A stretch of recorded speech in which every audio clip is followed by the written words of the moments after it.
Hello everyone, my name is Josie and I am so happy to be here with you guys, give you insight of my life in my early 20s.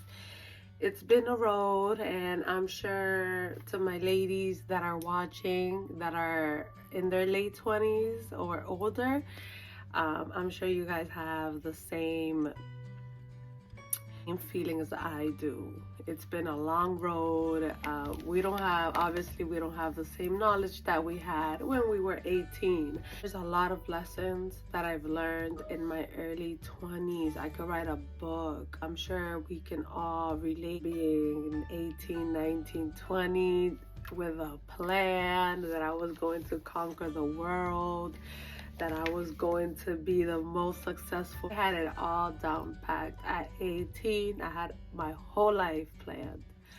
And let me tell you, a lot of those goals that I had, I did accomplish them, are not the answer to success as I thought it was when I was 18. And those are things that we will dive into in my channel. For this video, I'm only going to have a few lessons that I've learned in my early 20s.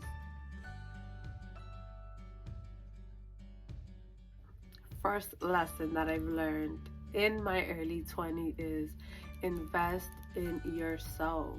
You're the best business project. You're the best person that you can invest on. I learned this after watching Tony Gaskins. I started watching Tony Gaskins on YouTube in 2019, and everything he says is to the T and is true. If you don't have a daddy telling you how the world is, how the world really is, Tony Gaskins is your guy, because he will tell you the truth with no filter. And after all these years investing in education, investing in going to college, learning new skills, investing in other things that were not me, trying to get this job, it just came down to that I have to invest in myself. I have to grow. I have to grow personally. I have to grow spiritually. I have to grow physically. So I need time to invest in myself so I can be good in those areas. It's like Tony Gaskins says, conquer the 3 B's: body, brain, and brand. So you have to feed your mind. You have to get yourself your body where you want it to be physically, which I'm still working on. I'm sure it's a struggle we all go through. And we need to work on our brand, which is ourselves. We need to invest in ourselves. Procrastination is a lesson that I've learned. I feel like we all procrastinate. We all have these great ideas. We all have plans that we want to we all have goals that we want to accomplish. We all want to be our best selves physically, mentally. We all want to be a business owner. We all want to be successful. But if we're procrastinating on the task that we're supposed to do to accomplish the goals that we want to accomplish, then we're not going to accomplish that goal. So procrastination. I wanted to start a YouTube video in 2012, and it's 2024, and this is the first time I ever sit down to make content for YouTube, because the procrastination, the fear that I had to start a channel really held me back. And I'm just happy that I'm here now. At 27 years old, I'm here now, and I've learned from my mistakes. And procrastination is not something you want to deal with, because you don't want to be older, like let's say 60, 50 years old, and you think about all the things you could have done in your 20s, your 30s, and your 40s, but you didn't do them because you procrastinated. You'll say, oh, I'll go to the gym on Monday, I'll start my new diet, I'll start eating healthier on Monday, or I'll start brainstorming for this great new business that I just thought about tomorrow, and then something comes up and we just don't do it. So procrastination is something, it's a really hard lesson that I've learned in my early 20s, and I hope that I learned from that lesson and that I can continue forward from now on. And I'm happy that I was able to acknowledge that I was procrastinating in a lot of areas in my life, and that I can't no more. All right, so following up with procrastination is discipline. In order for you not to procrastinate, to leave things for later, is having discipline. Have discipline. Like, without discipline, you can't be consistent. And that's something that I've learned myself throughout the years, that if I'm not consistent, I thought before that consistency is key, and it is key, because the more you do things, the easier they'll become. They say that you build a new habit after 3 weeks of doing it. You automatically know you have to do the habit. So that goes kind of with discipline. So with discipline is, you're not playing with yourself. You're like, it's like I said I was going to do A, B, and C, and I'm going to do it.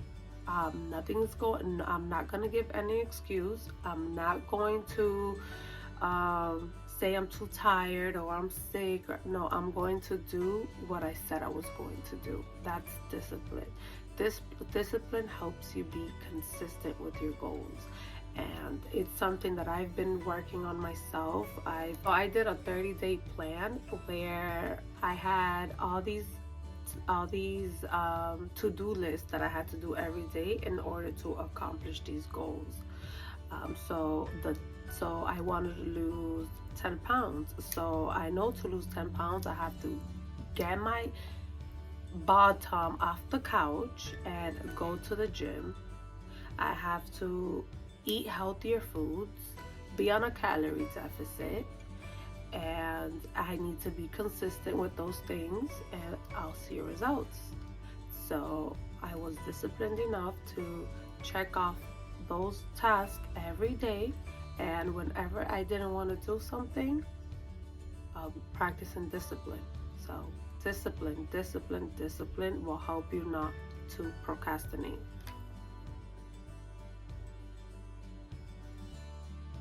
The next one is, nobody is going to save you. Nobody's going to come and get you out of your 9 to 5. Nobody's going to come and change your way of life. If you're not happy with the way you're living your life, you're not happy with the fruits of your labor in your life, then you have to be creative. Nobody's gonna come and hand you $1 million to pay off all your debt, or buy whatever you want, or have financial freedom. Nobody's cares enough to come do that for you. If you didn't come from a family of wealth, of prosperity, of a family that comes with generational wealth, then which is most of us right now, then you don't have the resources to do everything you want. But if you work hard and do what you have to do every single day, you make every day count. And I know it's easier said than done. I struggle with the same thing.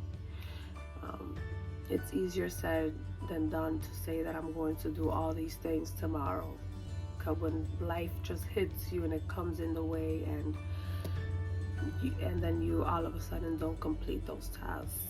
So I know, but nobody's going to save you. Nobody is going to save you. That's something that I repeat to myself every single day. I want my life to change. I don't want to be working a 9 to 5 for the rest of my life and retire when I'm 65 and get a Social Security check. I don't want to do that. I want to retire or have time freedom, because I want to have freedom of my own time. That's one of my biggest goals.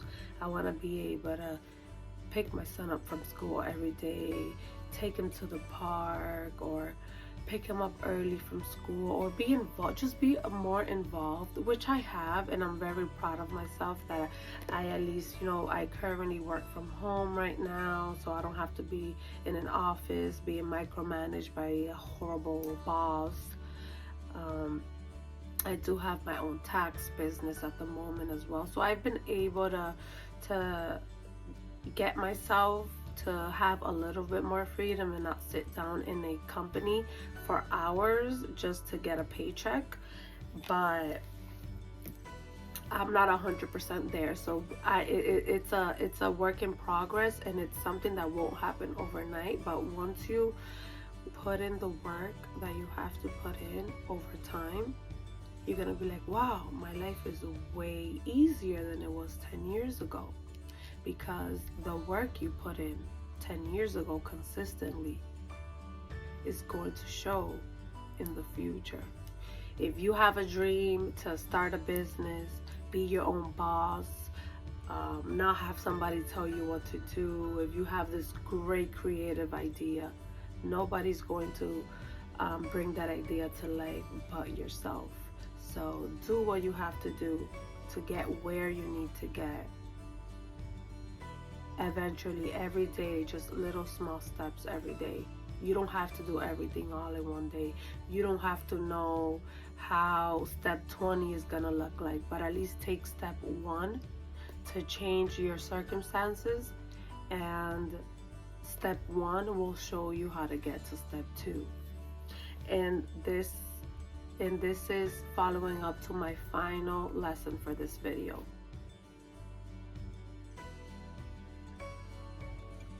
Know your creator.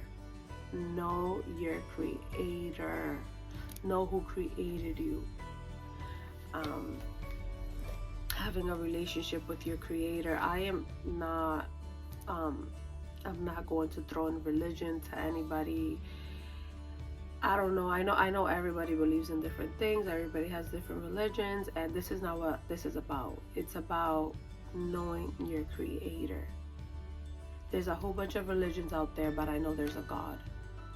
I know there's an almighty God that created me and has a purpose for me in my life, and doesn't want me to live the life that this world makes you think you need to have a boring 9 to 5, have problems all the time. Yes, we will have problems. It's just a way of life. But when you have a relationship with your creator, you know what to do, you know what steps to take. He will guide you. He will tell you what path to take in your life, what decisions to make. So having that close relationship with my Lord and Savior has helped me so much. It has helped me heal so much. It has helped me more confidence in myself, in my spirit. When you have a relationship with your creator, it's your spirit having a relationship with your creator. And I'm not an expert. I'm not an expert. I don't know everything, but what I know is having a relationship with your creator is very, very important in order to navigate the way of lives, especially with all these things going on in the world right now and not many answers. Having a relationship with God is important, and it gives me peace. It helps me not operate by fear but operate by faith, and I am very thankful for that. And that's it. Well, those are I think that was like 5 or 6 lessons that I have for this video that I've learned in my early 20s, and I know I'm going to continue learning. Currently 27, like I said, turning 28, and I know I'm still young, and I still have this long journey away ahead of me that I am so happy to share with you guys. And I hope that we learn together, we support each other, and we create a great community and family here in this channel. Thank you so much for watching.